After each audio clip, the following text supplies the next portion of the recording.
What's up, my beautiful people? Dilo here from Rincon Armas. This is week 2 of the second semester, FTT 122, Basics to Ammunition and Ballistics. I have a few rounds here, some dummy rounds. As you can see, no primer, no powder. The body of the cartridge case is a cylindrical tube that features one end that is partially capped, right? The other end is hollowed, right? The shoulder is this small part right here where it starts to go from the body into the neck, right? And then the shoulder is tapered. It's a tapered area right above the body, used to transition from the neck to the body. It's that small little slant there, and it's used to provide a smooth transition from the case neck to the case body, right? This is the neck of the casing, and the neck part is a bottleneck part of the cartridge case. It typically places tension on the bullet so it can hold it in place, and aligns the bullet to the bore when it's in the chamber action. All right. Then we have the mouth. Right, the mouth would be known as the open part where the projectile is seated. The cannulure is another part of ammunition. It serves to prevent the bullet from being pushed back too far. The web's all the way on the bottom.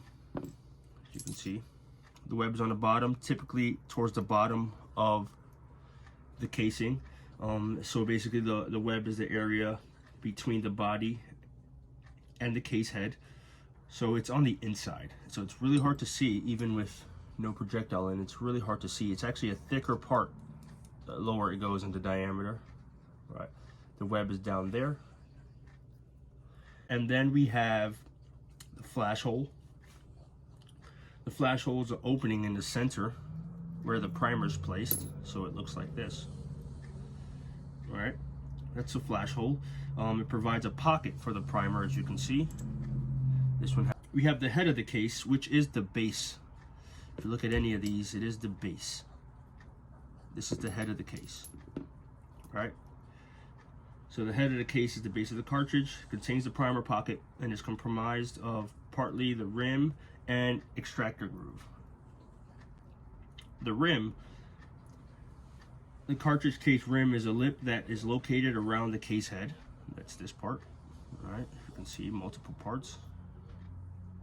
The sizes will vary, obviously, depending on the cartridge, the type, and the intended firearm. As you can see, they will vary in sizes. Right? The extractor groove is that little cut, that little indent on the end of the head. It's a channel cut into it, the case body, directly above the rim. It's designed for the extractor claw. And the belt is considered, it's more found on larger rounds. As you can see here, this right here is a Hornady 7mm rim mag. You can see there's a little bit of an indent here besides the extractor, the extractor groove. There's a little bit of an indent here, a little bit thicker on this end, and it's a raised band right along the bottom of the body. The belt is designed to provide a shoulder for headspace against larger caliber cartridges that do not have large enough shoulder or cannot headspace against the case mouth. All right. Finally, the head stamps. You can see head stamps. Head stamps, again, this being the head. You can see it typically has the brand of the ammunition company that's manufacturing them, the caliber. There's pretty much a series of markings that are used to identify the cartridge, and they consist of letters, numbers, logos. That's part one of the my basic understanding when it comes to modern cases. These are all modern cases. There are lots of parts to them, and depending on the case size, they may have different features. So in part two, any weaknesses in the modern casing, that designs that can be improved on, and what might be altered. In reality, I believe that a weakness in modern casings have been the crimping process. For example, I can use my own self-defense ammo at times. I unload when I unload the round that's in my chamber when I come home at night, and the bullet tends to be seated a little further back. If I've reused that same round, I might insert it in the magazine to reload it as the first round for self-defense. And I've noticed that sometimes it has the bullet has been seated further back if I keep reloading it 2 or 3 times. So what I end up doing is I put it aside. So that's one of the things, because you won't see that I won't see that happening on a bottleneck. I have not noticed that on any of my rifle cartridges. Only my handgun pistol cartridge. Let's move on to part 3. In all of casing types, how is headspace measured? According to the website forester'sproducts.com, the headspace is the distance between the bolt face and the datum line. That is determined by SAMI. SAMI is the Sports Arms and Ammunition Manufacturers Institute that was founded in 1926 at the request of the federal government.